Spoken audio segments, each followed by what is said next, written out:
All right, books are open, the coffee is brewed, and it is the strong stuff today because we absolutely need it. We are back in the library. We certainly are. And the mood is serious today. It is.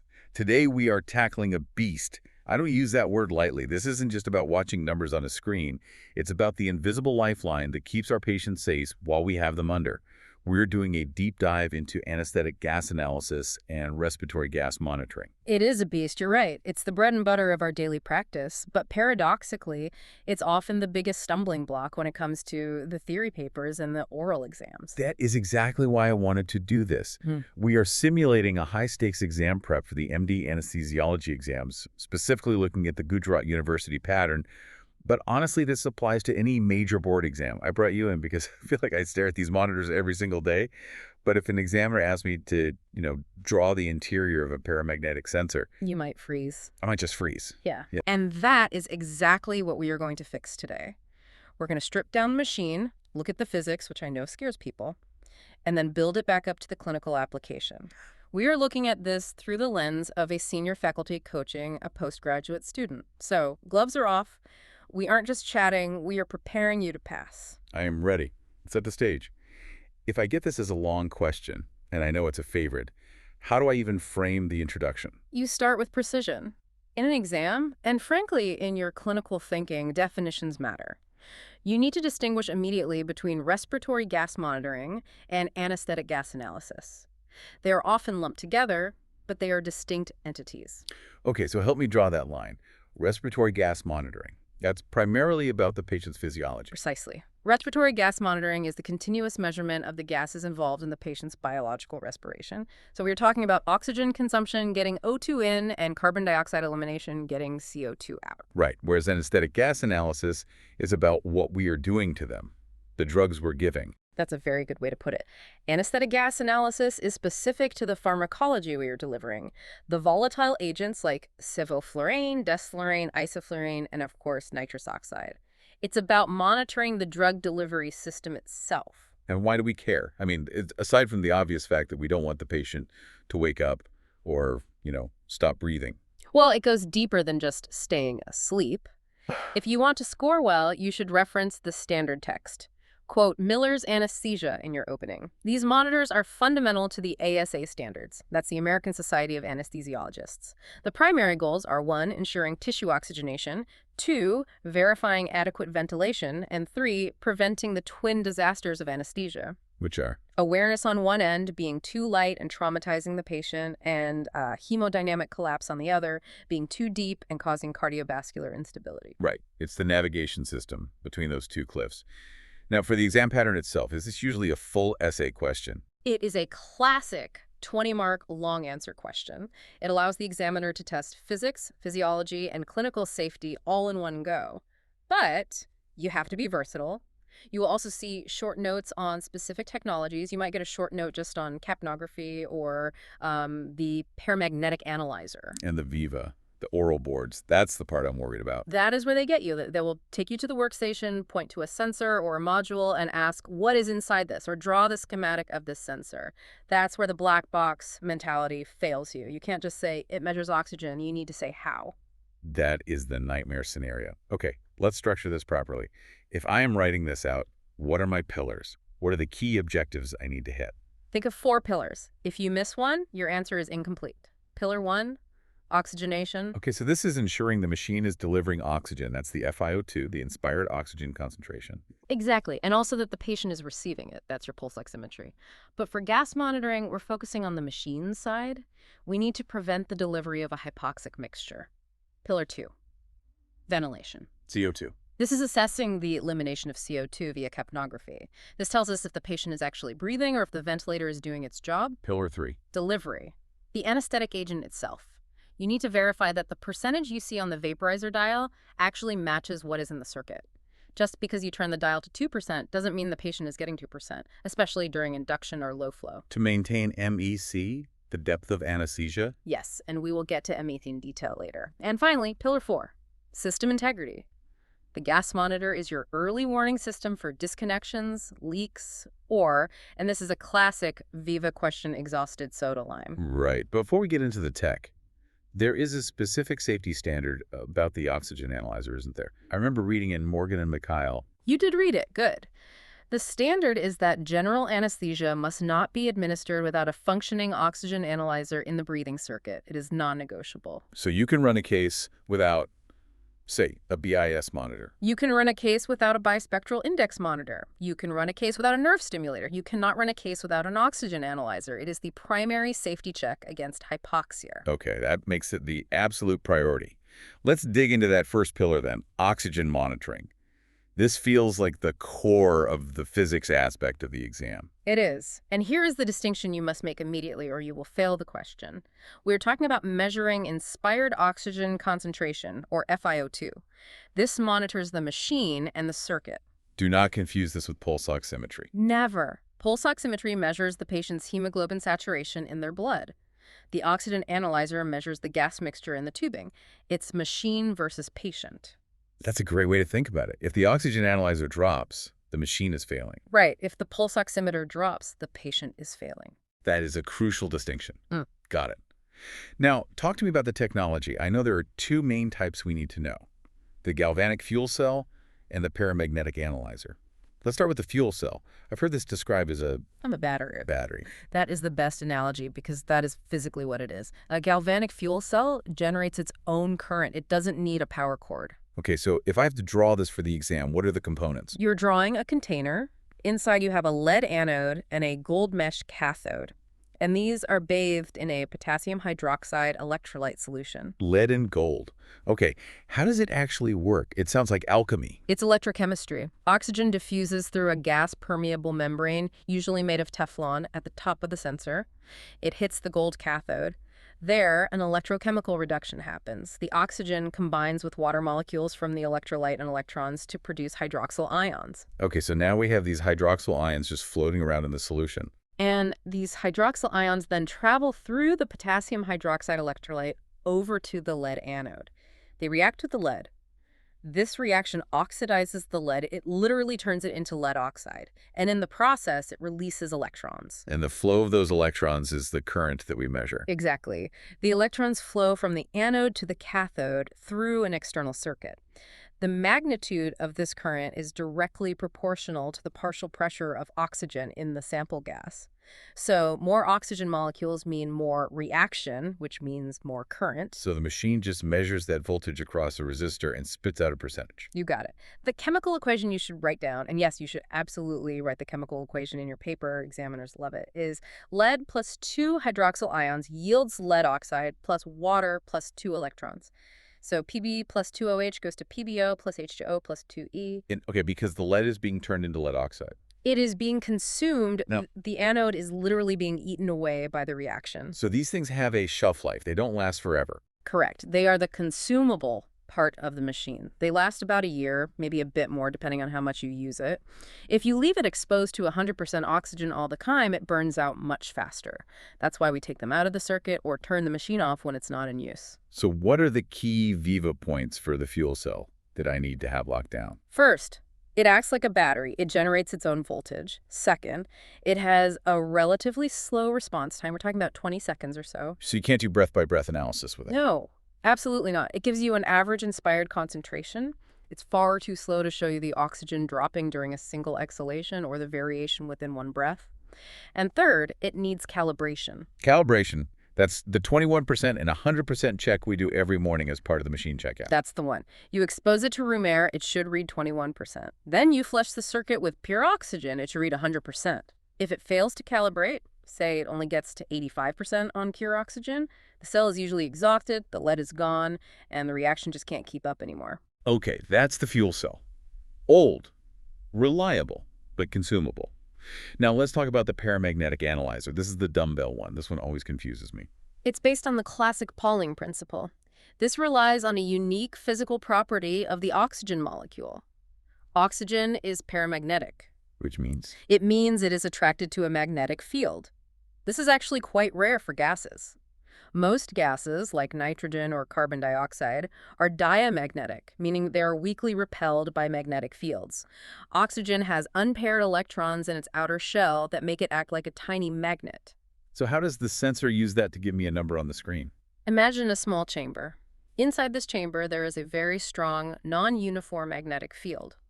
Suspended in the middle of this field, on a very delicate quartz filament, is a tiny glass dumbbell. A dumbbell shape, like for lifting weights. Yes, 2 hollow glass spheres connected by a bar.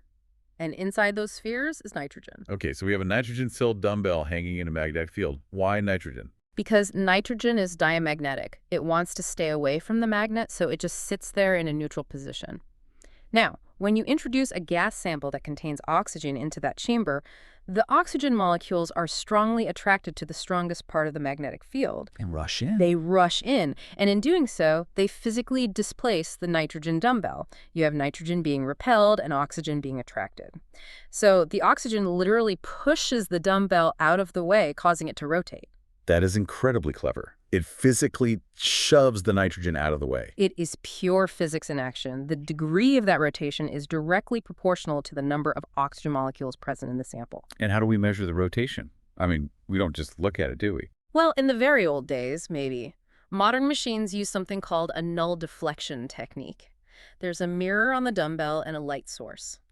As the dumbbell tries to rotate, a photocell detects the movement of the reflected light. The machine then instantly applies a countercurrent to a coil wrapped around the dumbbell to create an opposing magnetic field that forces it back to the 0 position. So it fights the rotation? It tries to keep it still? It fights it, and the amount of current needed to keep the dumbbell perfectly still to null the deflection is exactly proportional to the oxygen concentration. So what are the advantages of this over the fuel cell? It sounds much more complicated. Speed. It's extremely fast. We're talking milliseconds. It can track changes breath by breath, and it doesn't wear out because nothing is being chemically consumed. No lead is being eaten away. It's also self-calibrating in many modern workstations. Any downsides? It is very sensitive to water vapor, which can affect the reading, and it's more expensive to manufacture. It's a very delicate piece of machinery, but it is the standard in high-end workstations for a reason. Okay. And briefly, there's a third type, the polarographic one. The Clark electrode. Structurally, it looks a bit like the fuel cell. It has a platinum cathode and a silver anode, but the key difference is that it requires an external power source. So it's not a battery itself. It needs to be plugged in. No, it needs a battery to polarize the electrodes to negative 0.6 volts. It's less common in the breathing circuit itself now, but it is the absolute standard for blood gas machines. So if you are running an ABG, you are using a Clark electrode to measure the PO2. Got it. Before we leave oxygen, let's talk about the last line of defense. The low oxygen alarm. This isn't just a bell that rings. It's a critical safety feature with specific standards. It is. That alarm must sound within 30 seconds if the FiO2 drops below the set limit. And that limit is usually factory locked at 18% to 21%. You cannot turn it off. You can't silence it permanently. Why is this so critical? Why is it non-negotiable? Imagine your hospital pipelines are crossed. Someone hooks up nitrous oxide to the oxygen outlet in the wall, or your oxygen cylinder on the back of the machine runs empty and you didn't notice. This alarm is the only thing that tells you, hey, you are delivering a hypoxic mixture before the patient's heart stops. It saves lives. Chilling, but absolutely essential. Okay, moving on to pillar 2, carbon dioxide monitoring. We check this every case, every single breath. No trace, wrong place. It is the gold standard for confirming endotracheal intubation. Let's define the terms again, just to be precise for the exam. Capnometry versus capnography. Right, capnometry is just the number. It tells you the peak value, say, 35. Capnography is the waveform, the graphical display of CO2 concentration over time. And for the exam, and for real life, you want the waveform. Always the waveform. The number lies, the waveform tells the truth. The waveform shows you obstruction, rebreathing, Curare clefts, all sorts of things the number can hide. Because the waveform tells us about the physiology. Now, here is a crucial correlation for the exam. The ETCO2, the end-tidal CO2, is usually a little bit lower than the arterial CO2, the PaFO2. Correct. In a healthy patient, the ETCO2 is about 2 to 5 millimeters of mercury lower than the arterial blood gas value. So if the PaCO2 is 40, the monitor will read somewhere between 35 and 38. Okay, why is there a gradient? Why aren't they exactly the same? Dead space. This is a favorite physiology question. Walk me through that. So we have alveoli in our lungs that are ventilated, air goes in and out, but they are not perfused with blood. This is what we call alveolar dead space. The gas coming out of these alveoli has 0 CO2 because it never met any blood to pick up CO2 from. Okay, so it's just fresh air coming back out from those specific alveoli. Exactly. But the gas coming out of the well-perfused alveoli is rich in CO2. When you exhale, these two gases mix in the trachea and the circuit. The zero CO2 gas from the dead space deletes the rich CO2 gas from the working alveoli. So the final mixture, the end tidal sample, is slightly lower than the actual blood level. So if that gradient widens, let's say my NtCO2 drops to 20, but I do a blood gas and my PSO2 is still at 40, that implies? It implies you have massively increased your dead space. You are ventilating huge parts of the lung that aren't getting any blood flow. Give me the clinical scenario for that. The classic one is a pulmonary embolism. A clot blocks the blood flow to a huge chunk of lung. Those alveoli are now dead space. Or severe hypotension. The cardiac output drops so much that blood simply can't reach the top of the lungs against gravity. That is a high-yield concept. Widening gradient equals increased dead space. Exactly. And don't forget the reverse, though it's less common. If the gradient narrows or even becomes negative, you might be dealing with very large tidal volumes or low-frequency ventilation, but focus on the wide gradient for the exam. What about the clinical utility of capnography beyond just, is the tube in? Well, monitoring the adequacy of ventilation hypo versus hyperventilation, obviously, but here's the one that saves lives in an emergency: detecting ROSC. Return to spontaneous circulation during CPR. Yes. If you are doing CPR, you are generating a little bit of cardiac output with your compressions. Your ETCO2 might be 10 or 15. That tells you your compressions are effective. If the heart suddenly restarts ROSC, the cardiac output surges. Blood rushes to the lungs and dumps a huge load of CO2 that was building up in the tissues. And the monitor, what does it do? The ETCO2 will jump from 10 to 30 or 40 instantly. It happens even before you can feel a pulse. That is a huge aha moment in a code. It is the earliest sign of success. It tells you to stop pushing on the chest and check for a pulse. Okay, let's get to the heavy hitter. Pillar 3, anesthetic gas analysis. This is an exam favorite because it combines physics with pharmacology. It is, and we are measuring two key things regarding the volatile agents: the inspired concentration, which we call Phe-AA, and the end tidal concentration, or ETAA. Why do we measure both? Why isn't one enough? The inspired concentration tells you if your vaporizer is working correctly. It tells you what you are feeding into the circuit. Right. The end tidal concentration tells you what is happening in the patient. Specifically in the brain. Well, it's a proxy. At a steady state, the alveolar concentration, which is what we're measuring with the end tidal sample, mirrors the partial pressure in the arterial blood, which in turn mirrors the partial pressure in the brain. So ETAA is our best non-invasive window into the brain's drug level. This brings us directly to MA, minimum alveolar concentration. The concept of MAC is absolutely essential. You must be able to recite the definition in your sleep. It's the concentration at 1 atmosphere that prevents movement in 50% of subjects in response to a surgical stimulus, specifically a skin incision. So it's a measure of the drug's potency. Correct. And for the exam, you absolutely need to know what alters MAC. This is a list you just have to memorize. Okay, let's go through it. Factors decreasing MA, so things that make the patient require less anesthesia. Opioids are a big one. They work synergistically. Increasing age, there's a roughly 6% drop in MA requirement per decade of life after 40. Hypothermia, a cold brain needs less drug. And pregnancy progesterone itself is a sedative. And what about factors that increase MAC, making them harder to keep asleep? Hyperthermia, high catecholamine states, so extreme fear or thyrotoxicosis. And chronic alcohol abuse is a classic one. Alcohol is tricky there, isn't it? It is. A chronic alcoholic has enzyme induction and cross-tolerance. They have what we call hard brains. They need more anesthesia.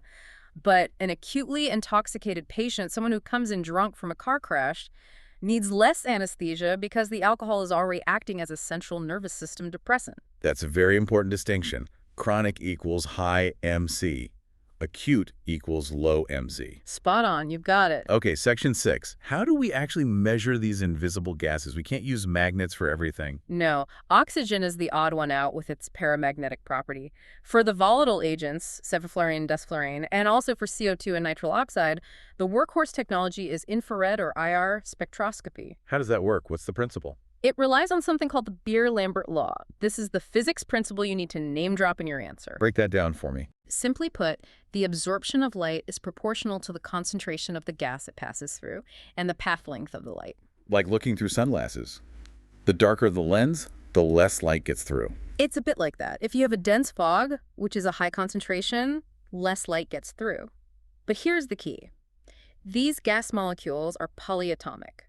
They have different atoms bonded together, like carbon and oxygen and CO2.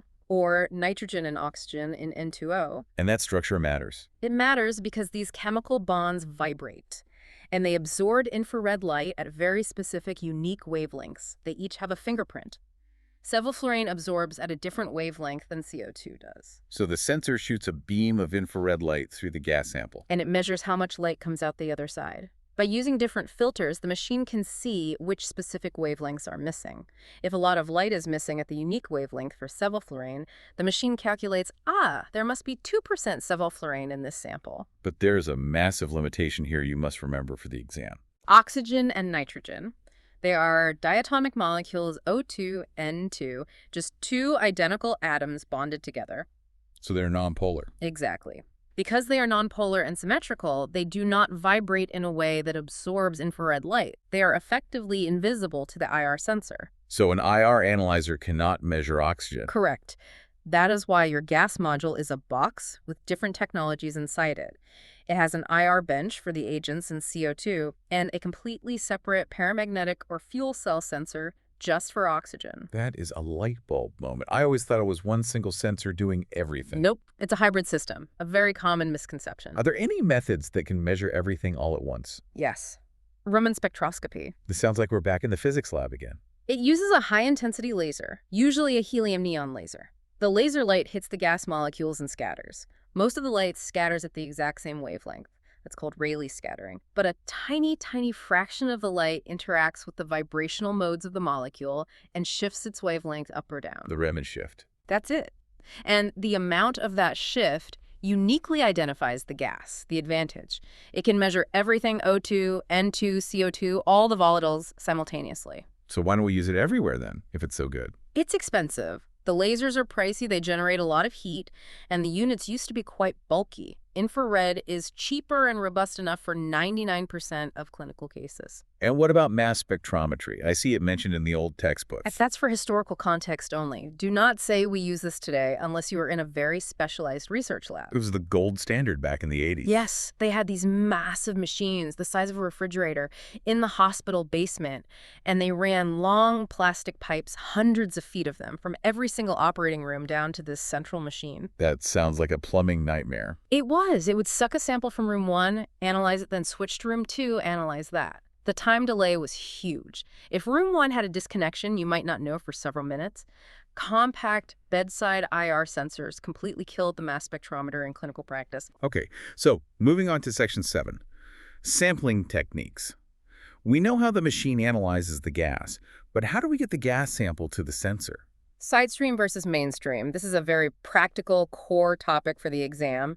You need to know the difference and the pros and cons of each. Let's start with mainstream. What does that mean? Mainstream means the sensor, the actual IR analysis bench, is physically placed directly on the breathing circuit right at the endotracheal tube. So it sits on the patient's face, essentially. Right between the ET tube and the Y piece of the circuit. The main advantage, it's instant. The response is real-time because there's no travel time for the gas. Also, no gas is lost or scavenged from the circuit. What are the disadvantages? Well, it's heavy. It adds weight to the tube, which can kink the tube or even drag it out of the trachea if you're not careful. It adds mechanical dead space. You're extending the circuit volume right at the patient's airway. And crucially, the sensor window has to be heated to about 40 degrees Celsius to prevent condensation from fogging it up. So there's a theoretical risk of burns to the patient's skin. A small but real risk, yes. Right near the patient's face. Okay, and Sidestream. This is what I see on every modern machine, that little thin plastic line. Right. With Sidestream, a pump in the main monitor aspirates a small sample, usually between 50 to 200 milliliters per minute, through that thin sampling tube. It pulls the gas away from the patient all the way back to the machine where the analyzer is safely hidden inside. The advantages seem obvious. They are. It's lightweight. Yeah. The adapter at the patient end weighs almost nothing, minimal dead space. And it's very easy to replace if it gets contaminated. Disadvantages. Two big ones. First, there's a transit time delay. It takes a few seconds for the gas to travel down 10 feet of tubing. So the waveform you see on the screen actually happened about 3 seconds ago. And the second disadvantage? Water. That narrow tube can get clogged with water vapor or, worse, mucus. And for pediatrics? You mentioned this is a trap. This is the trap. You are physically removing gas from the breathing circuit. Right. So I have a tiny preemie baby with a tidal volume of only 20 milliliter. And your machine is sucking out 200 milliliters per minute. You are stealing their ventilation. You're taking their breath away. You can literally suck the air right out of their lungs if you aren't careful. In low-flow pediatric anesthesia, you must be very careful with Sidestream sampling rates.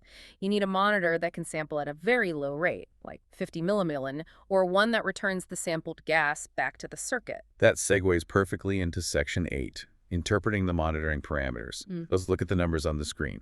Inspired versus expired. This comparison tells a story about uptake and elimination of gases. So for oxygen, inspired is always higher than expired. Why? Because the patient consumes it. It's used for metabolism. Exactly. For CO2, expired is higher than inspired. Because the patient produces it as a waste product. Right. Now for the anesthetic agent, this is the interesting one. During induction, when you are trying to put the patient to sleep, the inspired concentration is higher than the expired. The brain, blood, and muscles are all soaking it up. That's called uptake. The gas goes in, but less comes out because the body keeps it. And during emergence, when we're waking them up? During washout, you turn the vaporizer off. Inspired is now 0, but the expired concentration is positive. The tissues are off-gassing the agent. The body is giving it back to be exhaled. Simple, but it tells the story of the state of anesthesia. Okay, Section 9. Clinical applications. We mentioned MAC for depth. Let's talk about detecting circuit issues. This is where you really earn your paycheck as an anesthesiologist, a circuit disconnection. The big fear. You see a sudden complete loss of all gas waveforms, not just a flat line on the ECG that could just be a loose lead, but if the CO2 wave vanishes, the patient is not breathing into the machine, period. The tube is out or the circuit has popped apart. What about leaks? How does it show up? You'll see a difference between the inspired and expired tidal volumes on the ventilator, but the gas monitoring helps too. If you have a leak, you might be sucking in room air. You'll see a diluted waveform. The FtCO2 peak isn't as high as you'd expect. And what about rebreathing? This is a classic question. This is very high yield. Rebreathing shows up as the presence of CO2 during the inspiratory phase of the capnogram. Normally, inspiration should be 0 CO2. You're breathing fresh gas. Correct. The baseline of the waveform should return to 0 every time. If it doesn't, if it floats at 5 or 10 mHg during inspiration, it means the patient is breathing back their own exhaust gas. And the causes. 2 main culprits. 1, your soda lime is exhausted. It's turned purple and hard. You can't scrub the CO2 anymore. Or 2, your unidirectional valves, the little flutter valves on the machine, are stuck open, allowing exhaled gas to flow backwards into the inspiratory limb. Low flow anesthesia. Why is monitoring absolutely mandatory here? Because in low flow, let's say less than 1 liter per minute of fresh gas flow, the number on the vaporizer dial does not equal what the patient is actually breathing. Explain that. Why not? The large volume of the breathing circuit acts as a buffer. If you dial up 2% sevoflurane with a fresh gas flow of only 500 milliliters, it might take 20 or 30 minutes for the concentration in the entire circuit to reach 2%. For the first 10 minutes, the patient might only be getting 0.5% while you think they're getting 2%. So you must trust the gas analyzer, not the dial on the vaporizer. In low flow, the analyzer is your truth. The dial is just a suggestion. Without an analyzer, low flow anesthesia is like blind flying in a storm. Let's step out of the OR for a second. Section 10. What about the ICU and procedural sedation? In the ICU, capnography is critical for weaning patients from the ventilator. It also helps monitor VQ mismatch. But you have to remember that gradient we talked about earlier. The dead space gradient, FtCO2 being lower than PaCO2. In a patient with severe ARDS, that gradient can widen significantly. Your FtCO2 might be 30, but the arterial CO2 from a blood gas could be 60 or even higher. So you can't rely on FtCO2 as a perfect number in sick lungs. You have to trend it over time. If it's getting closer to the PaCO2, it's a sign the lung is healing. And procedural sedation, like in the cath lab or the endoscopy suite. Safety, pure and simple. It detects apnea before desaturation occurs. Explain that timeline for me. So you give a dose of propofol for a colonoscopy. The patient stops breathing.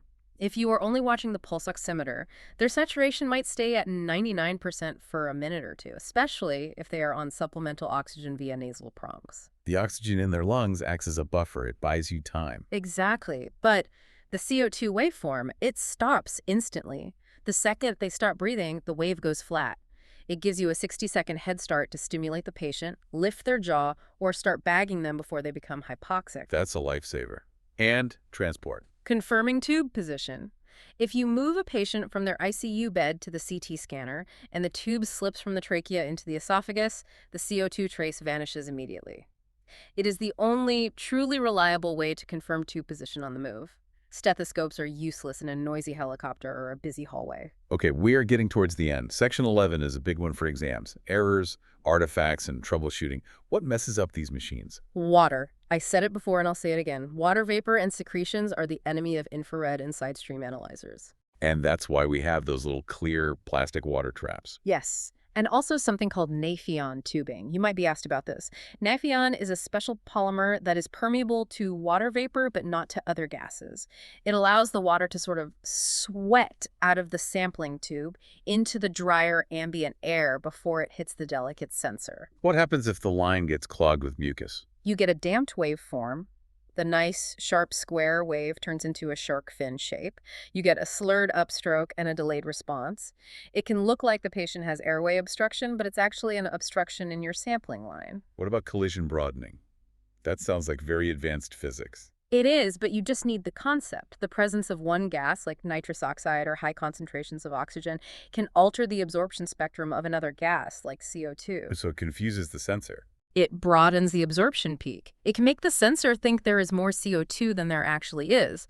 All modern monitors use automated correction factors to fix this, but you should know it exists. If you turn on N2O, you might see the CO2 reading jump slightly if the machine doesn't correct for it properly. And dilution. That seems common. Very common. If you have a loose sampling line connection where it plugs into the circuit, room air gets sucked in along with the patient's gas. Your ECO2 will read falsely low because the sample is diluted with air. So check the connection. Always. Always. Tighten that lure lock fitting. Section 12. Safety standards and alarms. We touched on the low O2 alarm. What else is built in for safety? The hypoxic guard. This isn't an alarm, but a prevention system built into the anesthesia machine itself. It's a mechanical or electronic linkage between the oxygen and nitrous oxide flow meters. It ensures that you cannot dial up nitrous oxide without a minimum amount of oxygen, usually 25%. So if I try to turn the N2O all the way up and the O2 all the way down, it won't let you. As you turn down the oxygen, it automatically turns down the nitrous oxide. You cannot deliver a hypoxic mixture by accident from the flow meters. and alarms we should be setting. High and low EtCO2 alarms. A low EtCO2 alarm helps detect disconnects or sudden hypotension. A high EtCO2 alarm helps detect hypoventilation or, in a worst-case scenario, malignant hyperthermia. And a high agent alarm prevents an overdose. Never, ever turn these off. Okay, section 13. Common exam questions and Viva traps. Hit me. What are the examiners looking for to trip me up? Trap number 1, the absolute classic. Does the oxygen analyzer measure the oxygen in the patient's blood? No. It measures the gas in the circuit.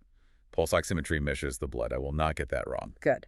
Trap number 2. How do you calibrate the galvanic fuel cell? You expose it to room air, it should read 21%. Then you expose it to 100% oxygen, it should read 100%. A 2-point calibration. Correct. Trap number 3. You see CO2 in the inspiratory phase of your capnogram. What are the 2 main causes? Exhausted soda lime or incompetent unidirectional valves in the circuit. Excellent. And a common student mistake to avoid, calling the paramagnetic sensor an electrode. The semantics. It's about precision. It is not an electrode. It is a physical sensor based on magnetic properties. The Clark electrode is an electrode. Do not mix them up. The examiner will grill you if you say paramagnetic electrode. It shows a lack of fundamental understanding. Section 14. Diagrams. If I have to draw this for the 20-mark question, what are the essential diagrams? You absolutely need to practice the block diagram of the anesthetic gas monitoring system. Okay, walk me through it. What are the key parts? You draw the breathing circuit with the Y-piece. You draw the sampling line coming off the Y-piece. Show it going to a water trap, and you must label that clearly. From the trap, the line goes to the analyzer bench, and you should draw a box with IR sensor and O2 sensor inside it. Then, very importantly, show the return line for the gas going to the scavenging system. Scavenging is important. You don't want to be breathing anesthetic gases in the OR all day. Exactly. For sidestream versus mainstream, draw a simple schematic. For mainstream, draw a box right on the ET tube.